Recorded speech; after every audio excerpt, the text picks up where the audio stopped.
बिस्मिल्लाहिर्रहमानिर्रहीम। अज़ीज़ तलबा, ये फ़िज़िक्स 10th की 2023 में जो एनुअल होगा उसकी स्कीम है।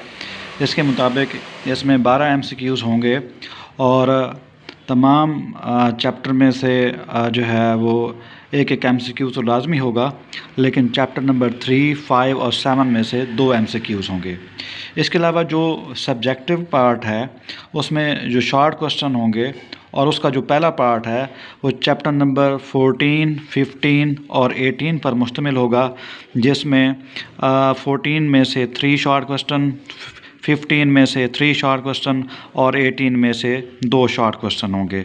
जो पार्ट 2 है उसमें चैप्टर नंबर 11, 13 और 17 है और 11 में से 2 शॉर्ट क्वेश्चन, 13 में से 3 शॉर्ट क्वेश्चन और 17 में से भी 3 शॉर्ट क्वेश्चन होंगे।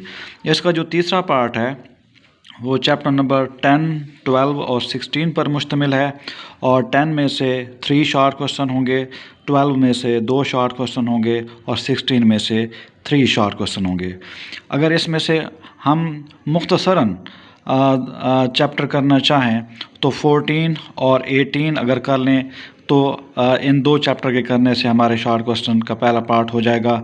इसी तरह 11 और 13 कर लें तो भी हमारा पहला पार्ट हो जाएगा और इसी तरह आगे हम 10 और 12 कर लेते हैं तो भी हमारा एक पार्ट हो जाएगा, क्योंकि हर पार्ट में से हमने सिर्फ 5 शॉर्ट क्वेश्चन करने हैं।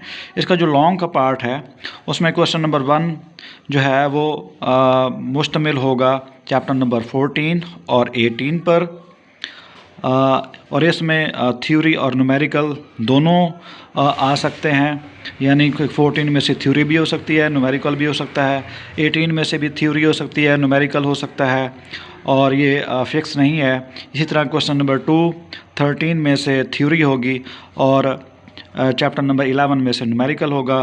क्वेश्चन नंबर 3 जो है वो उसमें चैप्टर नंबर 12 है, उसमें से थ्योरी होगी और चैप्टर नंबर 10 में से न्यूमेरिकल होगा। इसी तरह अगर हम इसमें शॉर्टकट लगाना चाहें तो हम 14 और 18 चैप्टर अगर कर लें तो हमारे शॉर्ट भी हो जाएगा और लॉन्ग भी हो जाएगा। 13 और 11 अगर हम करें तो भी हमारा शॉर्ट का दूसरा पार्ट भी हो जाएगा और लॉन्ग भी हो जाएगा। इस तरीके से हम एक बेहतर और मुतवाज़न पेपर कर सकते हैं। इसका मतलब ये है कि हम सिर्फ 6 चैप्टर करेंगे तो हमारे शॉर्ट भी हो जाएंगे और हमारे लॉन्ग भी हो जाएंगे। Thank you very much.